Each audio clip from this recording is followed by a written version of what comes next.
Mesdames et messieurs, bonsoir et bienvenue dans Rencontre. Chaque semaine, à la même heure, je vous invite à une discussion à cœur ouvert. Une pause dans le tumulte du monde pour écouter ceux qui font battre le cœur de l'Afrique. Sportifs, entrepreneurs, artistes ou intellectuels, ils s'arrêtent un instant pour nous confier leur histoire. Et ce soir, notre invité est un homme qui a passé sa vie à lire des trajectoires. Tout commence sous le ciel du Cameroun, où un jeune garçon décide que sa place sera là où personne ne veut être, seul face au but. De l'union de Douala au sommet de l'Égypte, il a d'abord conquis l'Afrique avant de s'envoler vers l'Europe. Il a été élu meilleur gardien africain du XXe siècle. Aujourd'hui, les crampons rangés, c'est l'homme de pensée qui nous fait face. Un bâtisseur de conscience élevé au rang de docteur qui nous prouve que l'on peut avoir les pieds dans le gazon et la tête dans les étoiles de l'esprit. Son intellect se manifeste par une capacité rare à théoriser le sport non comme un simple divertissement, mais comme un levier de développement et un miroir de la société. Cette quête de savoir et cette exigence de vérité l'ont conduit en 2024 à recevoir le titre de docteur honoris causa, une consécration académique qui vient valider des décennies de réflexion sur la gouvernance et l'éthique. Pour lui, le stade a toujours été un amphithéâtre à ciel ouvert où l'on n'arrête pas seulement des ballons, mais où l'on défend pied à pied l'excellence et la dignité africaine. Joseph-Antoine Bell, bonsoir à vous, c'est un plaisir de vous recevoir. Bonsoir, merci Myriam, je suis content d'être là.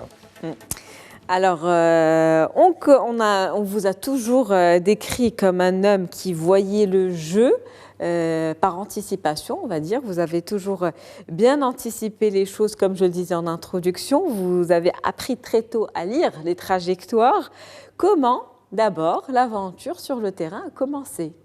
Mais comme tous les jeunes, je crois que j'ai commencé à courir, ou j'ai appris à marcher en suivant un ballon et que je ne me suis plus jamais arrêté. Très tôt donc. Très tôt. Mais justement, cette précocité a fait que j'ai joué avec des aînés, ce qui m'obligeait à penser, puisque les aînés, ça veut dire que physiquement, je ne vaux pas les autres. Et donc, pour m'en sortir, il faut réfléchir. Je pense que c'est de là que vient le sens de l'anticipation. Et à partir de quel moment vous vous êtes professionnalisé ? Il faut dire qu'à cette époque-là, le football n'était pas professionnel en Afrique, mais c'était un loisir prisé.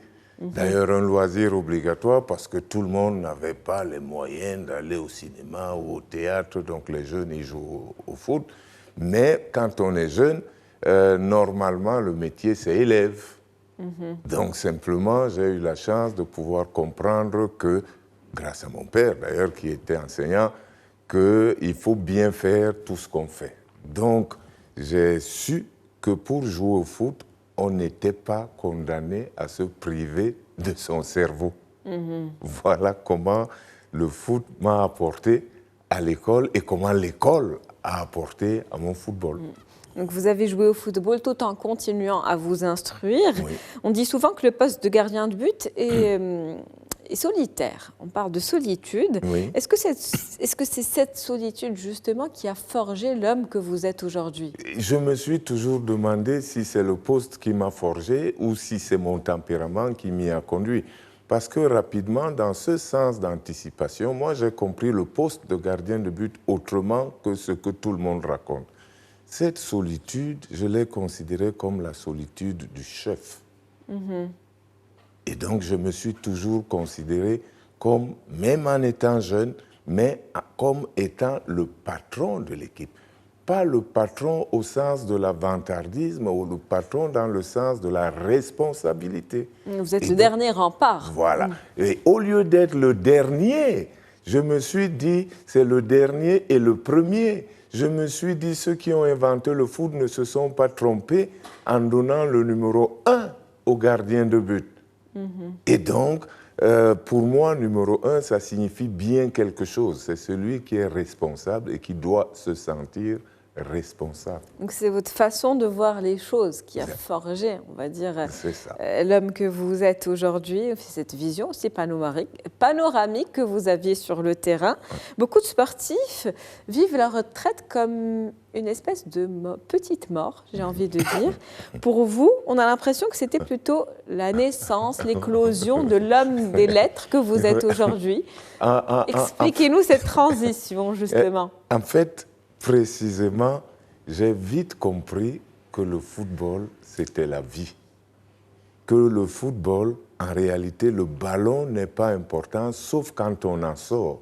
Donc, si vous utilisez le foot pour vivre, alors vous comprendrez qu'il vous apporte beaucoup, il vous enseigne beaucoup, il vous montre beaucoup de choses et il devient très, très important et c'est très captivant. Donc, voilà comment j'ai toujours regardé à travers le foot pour dire dans la vie, ça doit être pareil. Vous faisiez ce parallèle entre le terrain et la vie? Toujours. Toujours. Premièrement, grâce au foot, en réalité, dès qu'on en sort, on découvre quoi? Que vous allez apprendre à respecter les règles, que vous allez apprendre à vous respecter, que vous allez apprendre à respecter les autres, que vous allez apprendre à avoir un objectif au-dessus, que le groupe doit être au-dessus, mais que le groupe n'est pas au-dessus en écrasant l'individu, que l'individu est toujours gagnant en investissant dans le groupe. Donc, lorsque votre groupe réussit, vous recevrez toujours plus que si vous étiez seul à être bon dans un groupe qui a perdu. Vous ne pouvez pas être le meilleur joueur alors que votre groupe a perdu. Vous ne pouvez pas rire alors que votre groupe a perdu. Donc vous avez intérêt à tout donner à votre groupe pour vous élever vous-même. En élevant le groupe, vous élevez vous-même. Mais pour élever le groupe, il faut penser à être à la hauteur. Donc c'est terrible comme le foot m'a montré ce qu'on doit faire dans la vie. Et justement, il y a cette culture de l'effort, de la discipline, de l'entraînement, de la persévérance, de la résilience sur le terrain, le mental aussi. Donc tout cela, on peut aussi le calquer sur la vie de tous les jours. Absolument. Que votre maman vous adore, c'est très bien. Mais elle ne pourra pas venir vous aider sur le terrain. Et donc, c'est votre compétence qui va faire que les gens vous applaudissent. Des gens peuvent être jaloux de vous, vous détester, mais ils ne peuvent pas le faire sur la durée si vous êtes bon. Ils seront bien obligés de rendre les armes. Donc, ça vous forme, ça vous montre qu'il ne faut pas penser que le ciel, comme on dit, que c'est chez les autres. C'est chez vous. La réussite, c'est vous. Il faut commencer par soi. Voilà. Absolument. Le terrain n'est-il pas finalement qu'une parenthèse dans votre vie de penseur? Oui et non, justement. Je crois que la vie d'un être humain, elle est une et pleine et totale.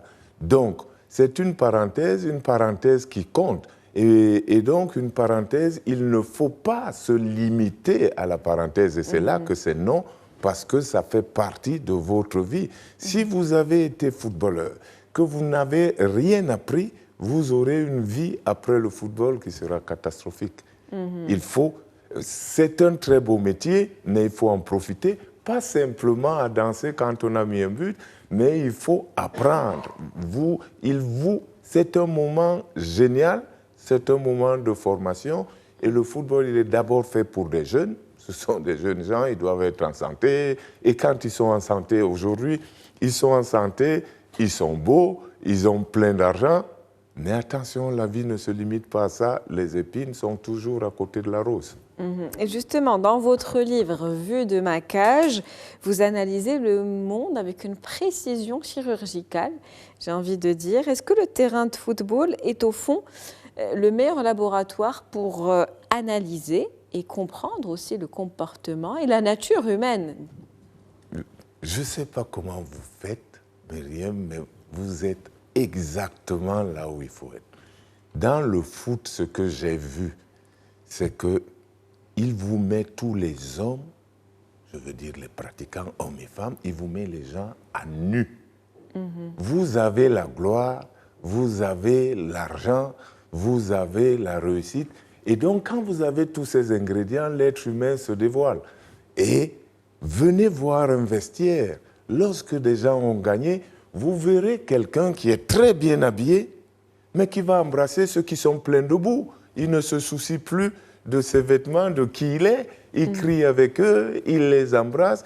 Venez voir comment on se fait des coups bas chez les dirigeants parce qu'on veut être positionné. Venez voir comment il faut que les instances luttent contre la tricherie parce que tout le monde veut le succès, mais on le veut souvent sans travailler. Donc on veut un raccourci. Et donc vous regardez tout ça et vous vous dites, mais voilà, parce qu'on veut y arriver, on va vouloir tricher. Parce qu'on veut y arriver, on va manquer à sa parole. Parce que. Donc le foot, ce n'est pas le ballon, c'est beaucoup plus que le ballon.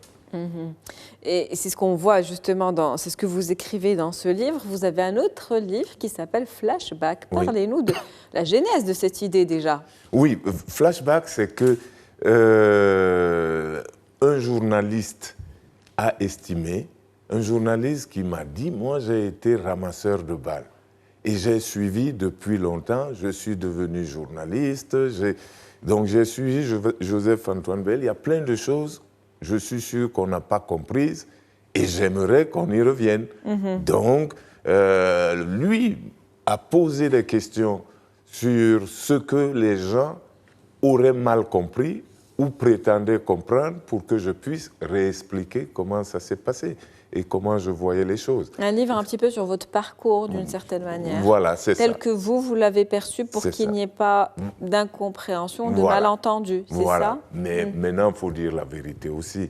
Les gens, généralement, si vous mettez quelque chose dans un livre, ils vont finir leur vie sans l'avoir lu. Donc tout le monde, ils préfèrent les ragots à la vérité. On est comme ça, c'est d'où le succès des réseaux sociaux aujourd'hui. Parce qu'on ne va plus chez les journaux qui, eux, sont tenus par la déontologie à vérifier les faits qu'ils décrivent ou qu'ils rapportent. On préfère le court-circuit, le raccourci. On va aux réseaux sociaux qui ont remplacé un peu les bars. Et c'est d'où la dangerosité aussi de ces réseaux.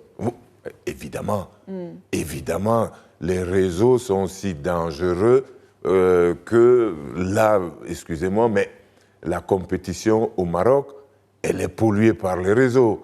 Aujourd'hui, des élections dans un pays, il y a des interférences qui viennent des réseaux avec beaucoup de mensonges. Il faudrait que les citoyens, aujourd'hui, sachent qu'ils sont à l'épreuve. C'est-à-dire que si vous êtes un vrai citoyen, vous devriez être capable de résoudre le problème des réseaux en remettant en cause ce que vous lisez et ne pas le prendre toujours à la lettre parce que le diable est caché. On fabrique de fausses vérités qui ressemblent tellement à la vérité qu'on a envie d'y croire. Donc il faut remettre ça en cause. Et là, je m'excuse aussi, mais je vais vous dire, pour moi, le Maroc, lors de cette CAN, est une victime. On a inventé victime de son succès, visiblement. Le Maroc est victime de son succès. Le Maroc a organisé une belle CAN, mais des gens qui ne lui veulent pas du bien ont écrit. Il faudrait rappeler les principes du foot. Le Maroc est hôte de la CAN, mais le Maroc n'est pas responsable de ce qui se fait. Donc, par exemple, si vous voulez critiquer les arbitres, vous pouvez les critiquer, mais ils ne sont pas des arbitres désignés par le Maroc. Et même les infrastructures dans lesquelles vous jouez ont été mises à la disposition de la CAF. Elles sont construites par le pays hôte, mais mises à la disposition de la CAF qui en est responsable pendant toute la compétition. Donc les critiques qu'on dirige vers le Maroc ne sont pas justifiées. Il faudrait que tout le monde le sache. Mais malheureusement, c'est la puissance des réseaux sociaux, c'est la puissance du bar moderne qu'est Internet. En tout cas, je profite de cette parenthèse pour encourager notre équipe le Maroc, pour rappeler à quel point on est fiers de leur parcours et de leur souhaiter de continuer à travailler comme ils le font, parce qu'on a encore des rendez-vous qui nous attendent, dont un mondial. Et que c'est le sport, on peut bien jouer et perdre quand même. Donc, il faut savoir que les Marocains ont fait une belle CAN. Ils ont perdu en finale contre une très bonne équipe du Sénégal, Donc si on se limite au jeu, il n'y a rien à dire. Les deux équipes, on le savait, comme par hasard. Vous l'avez écrit d'ailleurs. Voilà, les deux équipes sont très expérimentées. Voilà. On le rappelle, le Maroc est arrivé en demi-finale de la Coupe du Monde et ça, ce n'est pas un résultat qui arrive au hasard, c'est le fruit d'un effort et de beaucoup de persévérance et de rigueur et de tout cet esprit combatif dont on parlait depuis tout à l'heure, justement. Donc, on va revenir sur votre carrière d'homme de lettres. Vous êtes diplômé, vous avez été diplômé en 2024. Vous avez été élevé au rang de docteur honoris causa. Qu'est-ce que ça vous a d'abord fait à ce moment-là? Je dois dire que je ne m'y attendais pas, mais ça m'a confirmé quelque chose que j'ai toujours pensé. C'est que le monde n'est pas fermé et que donc il faut toujours bien faire ce qu'on fait, même dans le domaine strict du foot, parce que vous serez recruté un jour où on sera peut-être venu superviser quelqu'un d'autre. Et on viendra pour quelqu'un d'autre et on rentrera avec vous. Donc, de la même manière, ce que vous faites est observé par les autres. Et donc, lorsque j'ai été appelé pour cette distinction, surprise. Oui, surprise, ça veut donc dire qu'effectivement, des gens que je n'attendais pas du tout ont observé et ont décidé de faire cela. Donc ça, c'est encourageant pour tout le monde, pas simplement dans le foot. Le foot a ceci de particulier qu'il a beaucoup d'adeptes, beaucoup de gens qui le suivent. Et c'est en cela que les dirigeants du foot doivent être rigoureux dans l'application des règlements parce qu'il y a tellement de gens qui suivent et qui peuvent être influencés par ce qu'on y fait, en bien comme en mal. Donc on doit veiller que le mal ne s'installe pas. Et là, par exemple, pour les joueurs, c'est de dire que vous n'êtes pas enfermé dans cette petite sphère, vous n'êtes pas enfermé dans le ballon, on vous observe dans les universités, on vous observe en politique, on vous observe dans la société et vous avez donc intérêt, grâce au foot, vous pouvez devenir quelqu'un qui dépasse le foot. Et c'est ce qu'on disait un petit peu depuis le début de cet entretien. C'était crucial pour vous, même si vous étiez au sommet de votre gloire physique, de continuer à cultiver votre esprit et de ne pas laisser votre cerveau au vestiaire. Exactement. Vous avez parlé de la mort tout à l'heure. Eh bien, la mort est quelque chose qui fascine, qui effraie. Mais la seule chose qui soit sûre et certaine dans la vie, c'est la mort. Donc, il faut la regarder en face. Cela m'a amené, quand je jouais, à dire c'est très bien de jouer au foot, mais ça va s'arrêter un jour. Je dois être l'un des rares joueurs qui souriait le jour où il arrêtait de jouer. C'est-à-dire, le jour où j'ai organisé mon jubilé, j'ai vu d'autres qui pleuraient. Non, moi, j'étais préparé. Je me suis toujours dit, il faut savoir que ça va s'arrêter et il va falloir passer à autre chose. Parce que c'est la vie aussi. Et la vie de tous les jours, elle est comme ça. Vous êtes maman, vous êtes papa, à un moment, vous avez des enfants, mais il faut savoir que plus vos enfants grandissent, plus vous partez. Et il faut en avoir conscience. Et donc, c'est vrai, c'est triste parce que c'est de la séparation, mais il faut savoir que c'est écrit. On rappelle en tout cas que vous avez été élu meilleur gardien africain du XXe siècle. Ah, oui, absolument. Ce qui n'est pas rien, une fierté, j'imagine. Quels ont été justement les points d'inflexion de votre vie, de votre parcours, qui ont fait de vous aujourd'hui l'homme que vous êtes? Je pense que je dirais, évidemment au-delà des parents, c'est la rencontre avec le foot, cette réflexion qui commence à naître et à observer les gens du foot. Et donc, à l'époque où j'étais jeune, il n'y avait pas de télé au Cameroun. Donc, je n'ai pas eu d'exemple à suivre. J'ai évolué comme ça en réfléchissant. Le fait que je sois précoce et que je doive diriger des défenseurs, des joueurs qui sont beaucoup plus âgés, et qu'ils apprécient ce que je fais, qu'ils réclament même de vouloir jouer avec moi, m'a amené à continuer de réfléchir.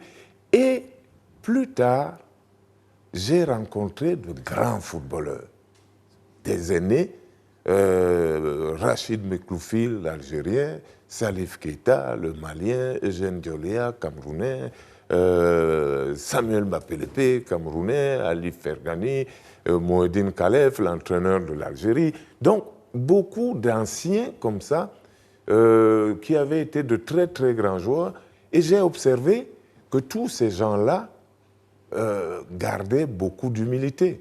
La première, déjà, c'est que moi, ils me regardaient comme un jeune frère, sans complexe, sans jalousie, avec beaucoup d'admiration. Je me suis dit, mais comment des gens qui ont fait ça peuvent me regarder comme ça? Ça veut donc dire que l'humilité est importante dans la vie. C'est elle qui vous permet de garder les pieds sur terre. Donc moi, je crois que sur le foot lui-même, strictement, j'ai rencontré au Cameroun un entraîneur qui venait de Yougoslavie, comme on appelait à l'époque, et qui a beaucoup apporté sur le plan technique. Et sur le plan moral et mental, c'est que j'ai compris, grâce à mon papa, c'est vrai, que lui disait qu'il faut aller à l'école. À l'époque, on interdisait aux jeunes de jouer au foot. Mais lui disait non, il faut s'amuser, il faut jouer, sauf que le foot ne doit pas prendre le temps de l'école. Et donc, quand on est à l'école, on ne doit pas penser au foot, on doit penser à l'école. Et quand on est au foot, il faut jouer à fond, il faut s'amuser, il faut tout donner. Et donc voilà. Et puis plus tard, j'ai rencontré des dirigeants, je pense au président des Girondins de Bordeaux, M. Claudès, qui avait été un type formidable, parce que j'ai rencontré là quelqu'un qui avait les mêmes valeurs. C'est-à-dire, il disait la parole donnée suffit. On n'est pas obligé, on signera le contrat parce que ça existe, mais on peut se saluer et dire qu'on est d'accord sur quelque chose, il faut qu'on reste d'accord. Donc ces principes-là me convenaient parfaitement et je les applique dans ma vie. Donc quand j'ai accepté de venir à votre émission, j'étais prêt à l'heure. Oui, absolument. Vous êtes arrivé à l'heure également et on a commencé à l'heure, donc ça fait plaisir. En tout cas, vous avez cité un certain nombre de figures qui vous ont marqué au niveau professionnel. Il y a votre père qui a joué un rôle assez important. Est-ce qu'il y a autour de vous, de votre famille, d'autres personnes qui vous ont peut-être inspiré? Oui, ma mère, parce que après aujourd'hui encore, on peut me trouver rigide, mais ma mère était à cheval sur l'honnêteté. Après, j'ai développé pour me rendre compte que effectivement, l'honnêteté, l'équité était quelque chose d'important. Il faut être cohérent. Il faut, c'est vrai, les gens parlent d'égalité. J'ai la capacité de pouvoir parler des matchs avec détachement et dire ce que je pense être vrai pour deux adversaires, sans vouloir prendre parti et dire exactement ce qui se passe. Je pense que je tiens ça un peu d'elle parce que elle était équitable, elle était sans pitié. Le footballeur que j'étais était un peu désordonné, donc j'étais puni. Voilà, parce que j'étais allé jouer et que je ne rentrais pas, j'étais puni, c'est de l'équité. Mais l'équité, plus tard, je vais développer et me rendre compte que l'équité est effectivement quelque chose d'important. Regardez, le soleil, quand il sort, la nature, elle est équitable. Le soleil, quand il sort, il va éclairer les miradors des prisons, mais il va éclairer les clochers des églises et les minarets. Pareil. Quand la pluie tombe, elle tombe sur les montagnes, elle tombe sur les vallées. Mais comme elle est équitable, quand la pluie tombe, elle va d'abord tomber au sommet des montagnes avant d'atteindre la vallée. Absolument. Donc, il ne faut pas réclamer l'égalité à corps et à cri, il faut l'équité avec l'égalité. Donc, voilà des choses que j'essaie d'appliquer, j'essaie d'être cohérent. Et là, le foot vous donne l'occasion d'être cohérent. Le foot, une faute se siffle à la première minute ou à la 90e minute, si elle existe. Et en cela, ça me ramène encore au foot pour dire bravo à l'arbitre de la finale qui a refusé ce qu'on a appelé refuser un but. Non, il y avait faute, donc il n'y a pas but derrière. Qui a eu le courage, quand il avait un doute, d'aller regarder, de voir qu'il y a faute et de siffler pénalty, bien qu'on soit en fin de match. Après, il n'est pas responsable si on l'a marqué, si on ne l'a pas marqué. C'est pas, voilà ce que le foot vous enseigne. Absolument. Vous l'avez dit, de la cohérence, l'équité, une certaine objectivité que vous avez. D'ailleurs, vous êtes consultant pour un certain nombre de médias et vous avez commenté toute cette CAN. On vous reçoit avant votre départ, finalement. Donc, vous avez commenté cette CAN 2025 qui s'est tenue au Maroc. Oui. Quel bilan faites-vous après un mois d'analyse, justement? Je pense qu'on a vu une compétition qui a consacré les meilleurs. Les équipes qui étaient arrivées ici, précédées d'un classement qui disait qu'elles étaient bonnes, ont tenu leur rang. Et à la fin, on a eu les deux meilleures équipes en finale. On n'a pas eu d'incident qui puisse faire qualifier une équipe qui ne méritait pas. Pour moi, les résultats étaient conformes au match qu'on a vu. Et contrairement à ce qu'on écrit dans les réseaux sociaux, je n'ai pas vu de scandale d'arbitrage. D'abord parce que par nature, depuis mon époque de joueur, je n'ai jamais voulu regarder ce que faisaient les arbitres. Les arbitres sont des gens qui sont censés ne pas avoir de parti. Pendant que les joueurs qui ont une partie arrivent à commettre des erreurs contre leur parti. Donc pourquoi vous seriez si intransigeant envers celui qui doit tout le temps rester au milieu s'il a flanché un peu? Vous n'avez qu'un camp et vous arrivez à le trahir en manquant des occasions, en marquant contre votre camp, et vous voulez tuer celui qui doit... Non, donc l'arbitre, je n'en parle quasiment jamais, il est responsable de rien, il fait ce qu'il peut, il fait ce qu'il doit faire, et vous, dans les équipes, vous devez vous battre. Et on a vu cela. Donc pour moi, c'est plutôt un bilan satisfaisant. On a vu de très très bons matchs au fur et à mesure qu'on avançait. Donc les équipes étaient meilleures et se rencontraient entre elles. Et qu'aujourd'hui, au-delà des incidents de la finale, le message qu'on a envoyé au monde dans le jeu, c'est que ceux qui vont rencontrer les pays, qui vont rencontrer les pays africains, ont intérêt à ne plus les prendre à la légère. Mais ça va nous rendre la tâche difficile, parce que désormais, on sera bien attendu.